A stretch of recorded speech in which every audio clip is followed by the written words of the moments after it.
Halo Kak, saya Gabriel Tapia dari Universitas Kristen Seta Wacana. Nah, keberadaan saya di sini tuh mau tanya-tanya sambil sharing-sharing sedikit sama kakaknya tentang kepemimpinan. Yang untuk sebelumnya untuk perkenalan singkat dengan kakak siapa ya, untuk biar enak nih dipanggilnya. Nah, nama saya Nurhalifa, biasa dipanggil Esti. Oke, berarti panggil Kak Esti ya, Ya. gampang. Oke, saya mau tanya nih, menurut Kak Esti itu pemimpin itu apa sih? Menurut pandangan Kak Esti?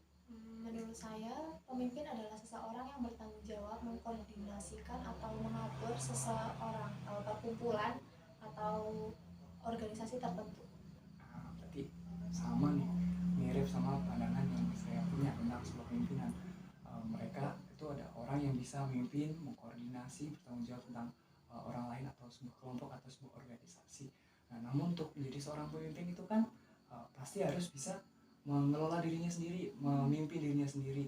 Karena ya kalau mengelola diri sendiri aja udah berantakan, nggak bisa mengkoordinasi tentang dirinya sendiri, memanage dirinya, ya gimana orang lain mau percaya sama dia, mau mempercayakan dirinya kepada seorang pemimpin yang seperti itu. Untuk pertanyaan selanjutnya nih, menurut Kak Esti itu orang yang masih muda itu bisa menjadi seorang pemimpin nggak sih kan? Menurut saya bisa, karena ketika kita masih muda, kita masih semangat kita tinggi, kita punya motivasi yang tinggi, punya daya kreativitas yang mungkin kita menyesuaikan dengan perkembangan zaman. Karena ketika kita zaman itu selalu berubah, tahun selalu bertambah, pasti selalu ada inovasi baru. Ketika kita masih muda, pasti kita selalu kayak up to date lah dengan apa yang terjadi dalam saat ini.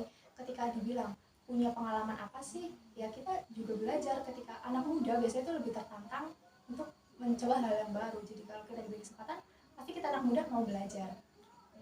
Berarti seorang muda itu bisa menjadi seorang pemimpin nih, menjalankan visi misi yang dimiliki dengan semangat yang dia punya. Nah, berarti kan seperti yang saya bilang tadi, asal nih dia bisa mengkoordinasi dirinya sendiri, mengelola dirinya sendiri, nah itu udah mencakup bisa menjadi sebuah pemimpin dimanapun dia berada.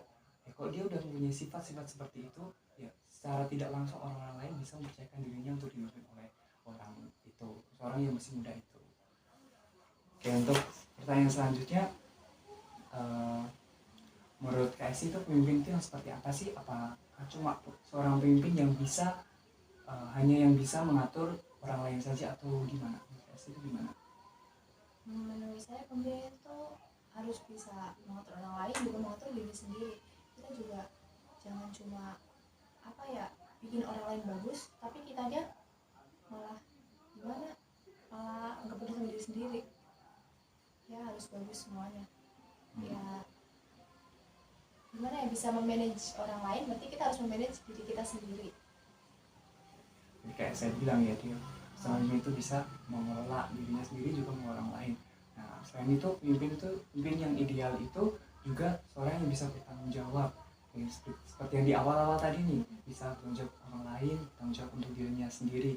Selain itu dia itu seorang yang cermat dan sebuah memiliki inisiatif. Nah, cermat di sini tuh dia bisa melihat keadaan sekelilingnya, bisa melihat perkembangan zaman seperti yang tadi, mereka bisa up to date tentang perkembangan zaman dan bisa menyesuaikan dirinya dalam perkembangan zaman itu sendiri. Nah, untuk inisiatif sendiri itu dia bisa mengambil sebuah kesempatan dari sebuah perkembangan zaman itu sendiri untuk mengembangkan sebuah kepemimpinan itu, sebuah organisasi agar menjadi lebih baik lagi. Nah, selain itu juga kalau bisa mengambil inisiatif, dia berarti juga harus bisa bertanggung jawab.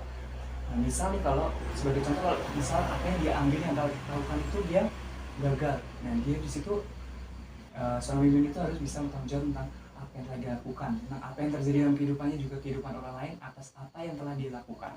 Nah, itu sebuah pemimpin yang ideal. Nah, untuk yang terakhir, Esti mau nggak jadi pemimpin? Kalau saya, ya kayak kita menyesuaikan kita ada di mana. Kadang kan kayak di di kelompok pasti kan ada, kita juga harus menghargai semuanya kan. Pemimpin juga bukan harus demokrasi kan, milih kita juga nggak tahu kalau ada yang lebih pantas atau gimana ya. Jadi ya kalau emang dipercaya, insya Allah mau. Berarti sesuai dengan keadaan sekitar kita ya. Kalau misalkan ada yang bisa mempunyai jiwa kepemimpinannya ternyata lebih jadi berarti kita bisa mempercayakan diri kita ke orang lain. Tapi kalau di kelompok itu juga ada yang mempercayakan dirinya itu kepada kita juga harus berusaha untuk menerima, kita harus bisa berusaha untuk memimpin orang itu. Nah mungkin itu saja yang bisa saya sharing-sharingkan nih sama Kak Estis. Terima kasih atas waktunya, saya juga bisa belajar lagi sama Kak Estis. Terima kasih. Aku juga belajar sama Sampai.